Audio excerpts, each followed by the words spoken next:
আজ সকাল সকাল বাঙালিয়ানাটা যেন মনে প্রাণে পুরো জেগে উঠেছিল। তাই তাড়াতাড়ি করে ব্রেকফাস্টে বানাতে এলাম সাদা আলু চচ্চড়ি, হিং ফোড়ন আর কালো জিরে ফোড়ন দিয়ে, আর তার সাথে বানাবো লুচি।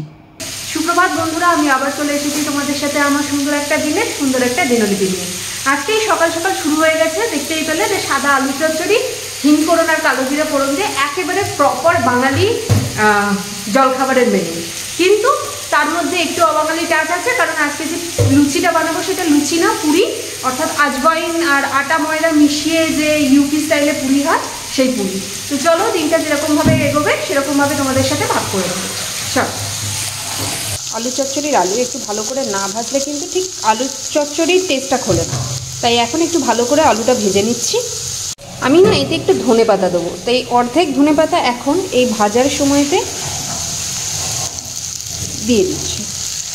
বাকিটা আলু চচ্চড়ি কমপ্লিট হয়ে গেলে তখন দিয়ে দেবো। ঠিক আছে, আলুটা বেশ ভালো ভাজা ভাজা হয়ে গেছে। এবার এর মধ্যে জল অ্যাড করে দেবো।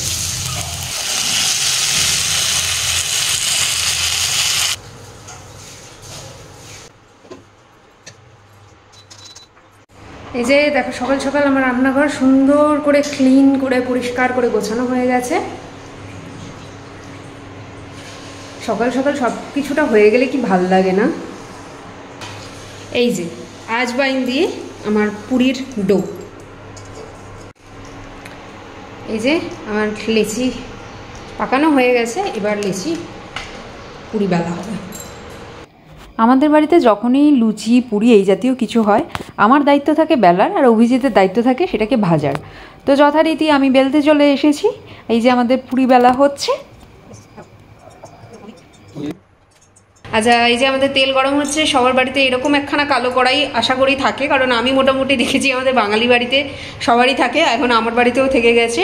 এটা কিন্তু কোনো এনামেল নষ্ট নয়, জাস্ট কড়াইটা প্লেন ছিল, যেটা এই পুরে পুরে পোড়ার দাগ আর তুলতে পারা যায়নি, সেটা কালো হতে থেকেছে। তো এখানে যাই হোক, এই কড়াইতেই কিন্তু সবচেয়ে ভালো লুচি ভাজা এবং ভাজাভুজিগুলো হয়। তো এখন এখানে আমরা পুরি ভেজে নেবো। আজকে অবশ্যই লুচি না, অনেক দিন পর আমাদের সব লুচি, মোটামুটি লুচি না, সব পুরি অ্যাকচুয়ালি সুন্দরভাবে ফুলেছে। লাস্টের এক দুটো ফুলে দিই। হ্যাঁ, এই যে আমাদের আলু চচ্চড়ি এতক্ষণে আলু সিদ্ধ হলো। এবার উপর থেকে আমরা ফাইনাল টাচের জন্য দিয়ে দেবো ধনেপাতা আর কাঁচা সর্ষের তেল। এই সর্ষের তেল ছাড়া আমাদের বাঙালিদের সাদা আলু চচ্চড়ি যেন ঠিক জমে না, তাই না?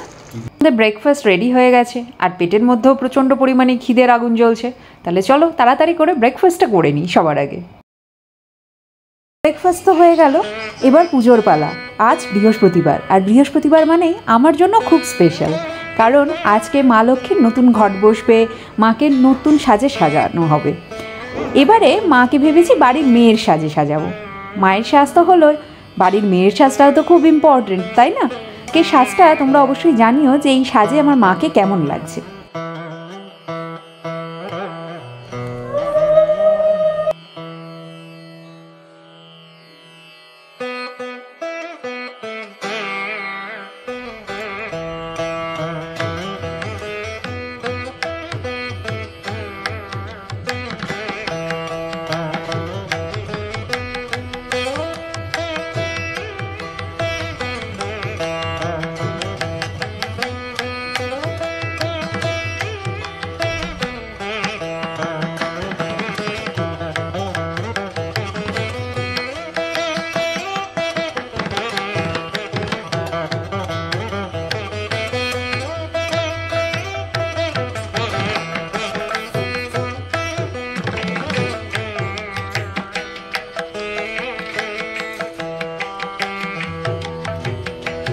পুজো হয়ে গেল।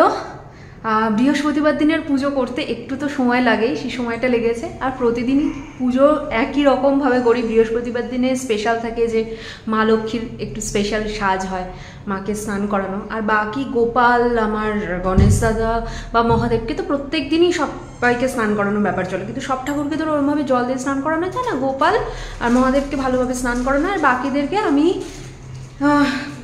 ভেজা কাপড় বা ওই পঞ্চপাত্র থেকে জাস্ট জল ছিটিয়ে তারপর কাপড় দিয়ে মুছে নিই, এইভাবে স্নান করে। যাই হোক, আজকে আমার এই বৃহস্পতিবারে পুজো কমপ্লিট হলো। এইবার উঠেছি, এবার দেখি আমরা দুপুরের লাঞ্চে কী করি। সকালে হেভি ব্রেকফাস্ট হয়েছে, তো এখনও এখনও পর্যন্ত আমাদের কারোর খিদে পাইনি। তো দেখা যাক দুপুরের লাঞ্চ কী করি। যদি কিছু করি তাহলে অবশ্যই শেয়ার করব, না হলে রাত্রিরে আমরা আজকে একটু স্পেশাল রান্না করব, সেটা তোমাদের সাথে শেয়ার করছি। চলো ফিরে আসছি কিছুক্ষণ পরে।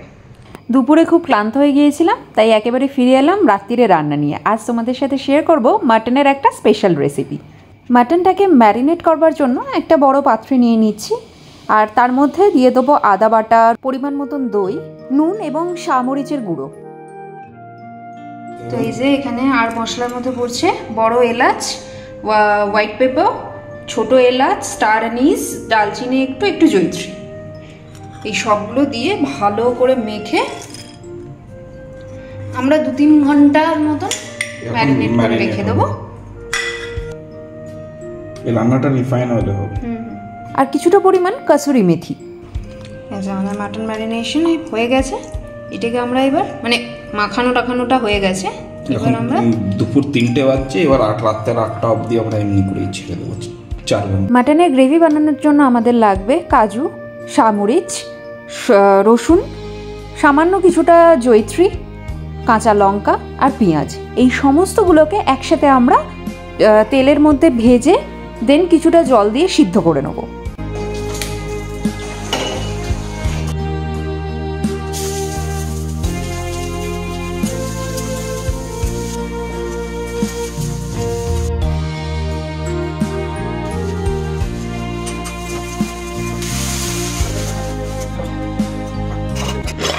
এই যে ম্যারিনেশন করা মাংস, এবার আমরা জাস্ট মাটনটাকে সিদ্ধ করে নেব। মাটনটা সিদ্ধ করার সময় অবশ্যই খেয়াল রাখতে হবে জল কিন্তু খুব বেশি দিলে হবে না, কারণ এই মাটনের স্টকেই পুরো মাটনটা পরবর্তীতে রান্না হবে। গ্রেভির জন্য যে মশলাটা আমরা ভেজে সিদ্ধ করেছিলাম সেটা ঠান্ডা করে এবার আমরা পিষে নেবো ভালো করে। আর অন্যদিকে আমাদের মাটন কিন্তু সিদ্ধ হয়ে গেছে। এখন মাটন আর মাটনের স্টক এই দুটোকে আলাদা করে নিতে হবে। কি সুন্দর গন্ধ বেরোচ্ছে, দেখো দারুণ গন্ধ বেরিয়েছে। এই রান্নাটা তোমরা পুরোটাই তেলে অথবা পুরোটাই ঘিতে করতে পারো। আমরা এখানে সাদা তেল আর ঘি মিশিয়ে রান্নাটা করছি। আর এটা হলো সেই মশলাটা যেটা গ্রেভি বানানোর জন্য পিষে নিয়েছিলাম। কড়াইতে তেল আর ঘি গরম করে ফোড়নের জন্য দিয়ে দিলাম গোটা গরম মশলা, তেজপাতা, শুকনো লঙ্কা। ফোড়ন থেকে গন্ধ বেরোলে আমরা অ্যাড করে দেবো পিষে রাখা যে গ্রেভির যে মশলাটা বানিয়েছিলাম সেইটা। মশলা দেওয়ার সঙ্গে সঙ্গে মশলাটাকে ভালো করে নাড়াচাড়া করে ভেজে নিতে হবে, যাতে মশলা থেকে যদি কোনো রকম কাঁচা গন্ধ থাকে সেগুলো বেরিয়ে যায়। মশলা ভালো করে কষে মশলা থেকে তেল বেরোলে অ্যাড করে দেবো সিদ্ধ করে রাখা মাটন দিয়ে বেশ কিছুক্ষণ ভালো করে কষানোর পর আস্তে আস্তে অ্যাড করে দেবো মাটনের স্টকটা। গ্রেভি ভালো করে ফুটে গেলে তারপর অ্যাড করব আমরা মাটনের চর্বি এবং শাহি গরম মশলা, আর সবচেয়ে গুরুত্বপূর্ণ জিনিস যেটা হচ্ছে কাসুরি মেথি। আমাদের কাছে ধনেপাতা ছিল না, তোমরা চাইলে ধনেপাতাও দিতে পারো। আর ওদিকে মাটনের কোরমা বানানোর পাশাপাশি আমি কিন্তু এদিকে পোলাও রান্না করে নিয়েছিলাম। আজকে রাতে স্পেশাল ডিনারের জন্য পোলাও আর এই অনবদ্য হোয়াইট মাটন বা মাটনের কোরমা এক অনবদ্য যুগলবন্দি। তাহলে চলো আমাদের রাতের ডিনার তো রেডি, এবার ডিনারটা করে নিই। আর তোমাদের অবশ্যই রিকোয়েস্ট করবো যে এই অনবদ্য স্বাদের মাটন কোরমা অবশ্যই একবার বানিয়ে দেখো। এটা কিন্তু পোলাও, সাদা ভাত, রুটি, লুচি বা পরোটা সব কিছুর সাথেই খুব ভালোভাবে যাবে। তাহলে আজকের মতন ব্লগটাকে এখানেই শেষ করছি। ব্লগটা ভালো লেগে থাকলে অবশ্যই একটা লাইক করে দিও। খুব ভালো লেগে থাকলে বন্ধুবান্ধব রিলেটিভসদের সাথে শেয়ার করো আর কমেন্ট করে আমাদেরকে জানিও যে আমাদের এই ব্লগটা তোমাদের কেমন লাগলো। নতুন বন্ধুরা আমাদের চ্যানেলটিকে সাবস্ক্রাইব করতে ভুলো না, পাশে থাকা বেল আইকনটা অবশ্যই প্রেস করে দিও, তাহলে আমাদের আপকামিং সমস্ত ভিডিও নোটিফিকেশন তোমরা পেয়ে যাবে। আর ব্লগটা যদি আমার ফেসবুক পেজ থেকে দেখে থাকো তাহলে পেজটিকে একটু ফলো করে দিও। আজকের মতন এই পর্যন্তই। তোমরা সবাই খুব ভালো থেকো, সবাইকে ভালো রেখো, সবার আগে নিজেরা ভালো থেকো। টাটা।